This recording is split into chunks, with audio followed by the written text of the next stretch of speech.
안녕하세요. 다들 좋은 하루 보내고 계신가요? 오늘은 어제에 이어서 제가 주식 투자를 한 데 있어서 가장 많은 도움을 받고 있는 친구이자 제 주위에 주식 투자를 가장 잘하는 투자자 중에 한 사람인 크리스 버밀런의 남은 인터뷰를 들어보도록 하겠습니다. 자, 오늘 영상에서는 크리스 같은 경우 미연준이 금리를 내릴 경우 마켓이 어떻게 반응할 거라고 생각하는지와 본인은 지금 현금을 들고 있는지 아니면 주식에 투자를 하고 있는지, 그리고 만약에 지금 같은 마켓에 주식에 투자를 하고 있다면 어떤 주식들을 매수하고 있는지도 나누도록 하겠습니다. 자, 그러면 디스크만만 듣고 영상 바로 보도록 하겠고요. 지금 무무에서는 아직도 주식 15개를 무료로 나눠주는 프로모션을 진행하고 있는데요. 새로운 어카운트를 여시고 100불을 디파짓 하실 경우에 5개의 주식을 받게 되고요. 1000불을 디파짓 하시기만 해도 무려 15개의 주식을 받을 수 있으니 관심 있으신 분들께서는 아래 디스크립션의 링크를 클릭하셔서 무료로 나눠주는 15개의 주식을 반드시 받아가시기 바라겠습니다. 모든 컨텐츠들은 어디까지나 정보 전달을 위한 영상들이기 때문에 절대 영상만 보시고 주식들을 매도하지 마시기 바라고요.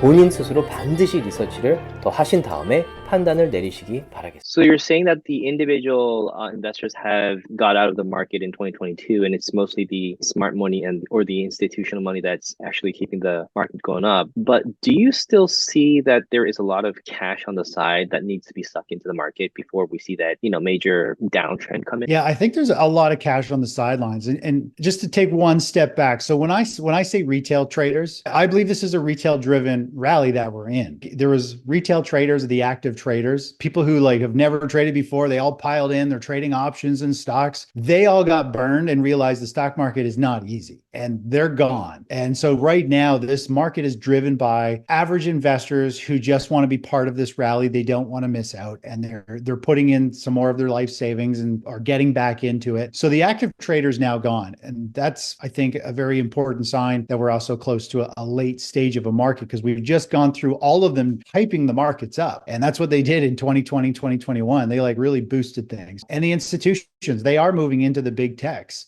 because they want their portfolios to own those for when their investors look on their monthly end reports. When they want to realize, hey, we own all the top stocks. It's called window dressing. We see this all the time. The last week of the month, we can start to see big funds that have been underperforming quickly sell off terrible positions and move over to the market leaders. And then when the investors see their statements at the end of the month, they'll be like, well, we must be doing well. We own NVIDIA. We own all the big leading stocks. Meanwhile, they just kind of purchased them to kind of mask the other positions they had that failed. So because they keep rotating into these leaders, they keep driving the leaders up, the big tech, and that keeps the market kind of squeezed and juiced higher as well. So there's a lot going on. And when the music stops, though, I mean, that's when people are going to be shaking their head going, I can't believe, how quick it's dropping. I can't believe how much I've lost. So that's what I'm worried about. That's what I'm trying to educate people on, is understand I think, are close to the end. Protect your capital, because we could see a 30 to 50% market correction in the SP 500. And that is going to be devastating for most people, especially those who are oblivious to it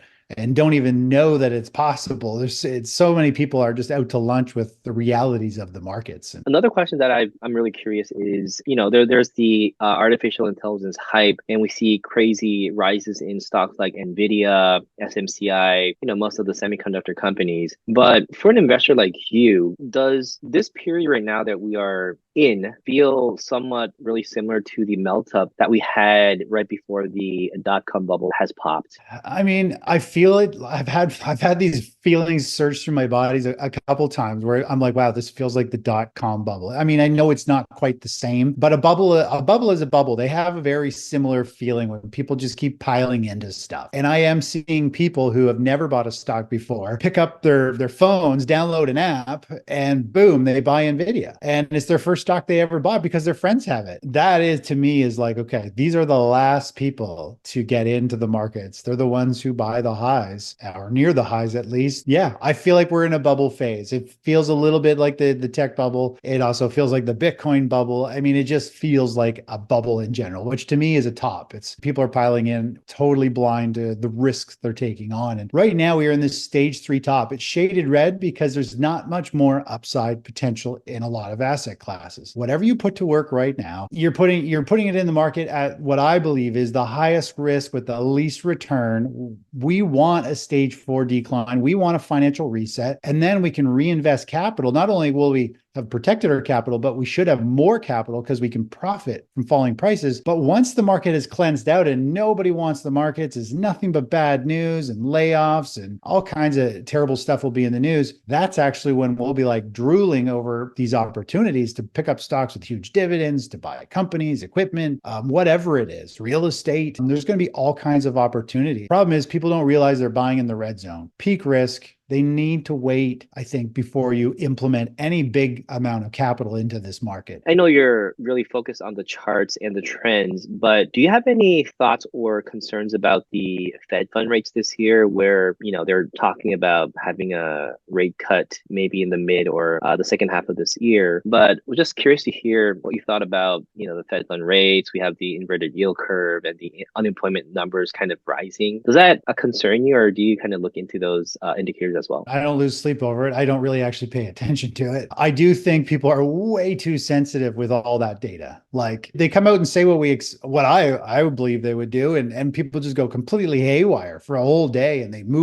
change their entire portfolio just because the Fed says something. I mean, that to me is you're just pure speculating on news and emotions. When the Fed actually cuts, like say that first quarter basis point, whatever they cut, it's so tiny. It doesn't change anything really in terms of businesses or their earnings. I mean, it's going to be so tiny. But the big changes is the sentiment shift. They're going, okay, well, we're actually now in maybe a weakening environment, and now the Fed's starting to cut rates. That is going to tip the scale emotionally. People will start to maybe be a little more nervous. I don't think the Fed is going to cut anything until the stock market starts to see a lot of pain. I don't think we're going to see any rate cut until there's some blood in the streets in terms of falling prices, people panicking.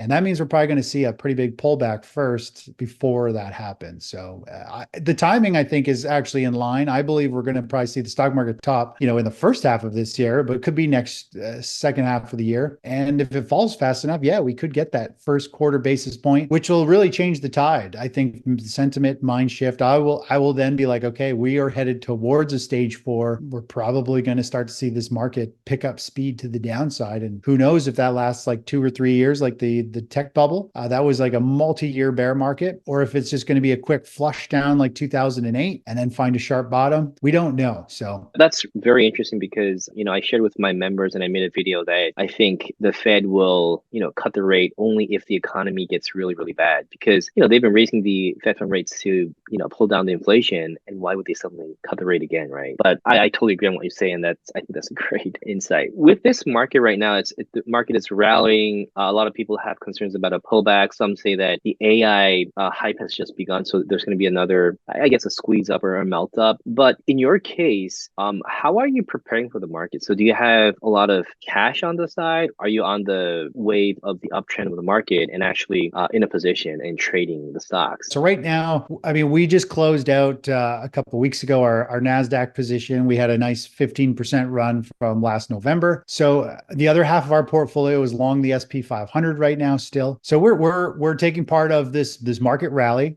We have 50% of our portfolio sitting in a cash type of position. It generates daily interest and pays out a monthly dividend, so we can generate some cash flow and continue to grow our cash on the side. So we're one leg in, one leg out, trying to protect ourselves because this market's starting to run out of steam. We've hit our targets on the NASDAQ side. So if the market pulls back a little bit and then starts to run higher again, we will be getting back into the NASDAQ. But it has hit all of the things that we needed to say, okay, you know what, 15% gain. This is where we pull the plug. Typically, the stock market runs out of steam shortly after, has a bigger correction, and it'll give us a new opportunity to either get back in for the next run higher, or we actually just move to a different asset like the US dollar or potentially bonds, which will go up as the stock market falls. So yeah, we're taking part of this. We're half in, half out, very cautious, very conservative position here, just letting the market do its thing. Thank you very much, Chris. I think today we covered a lot of very, very important questions that I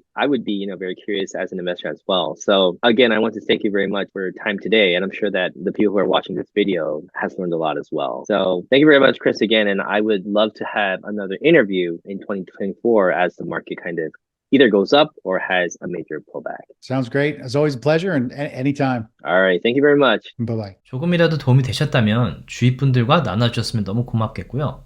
구독과 라이크를 해주시면 더욱 감사하겠습니다.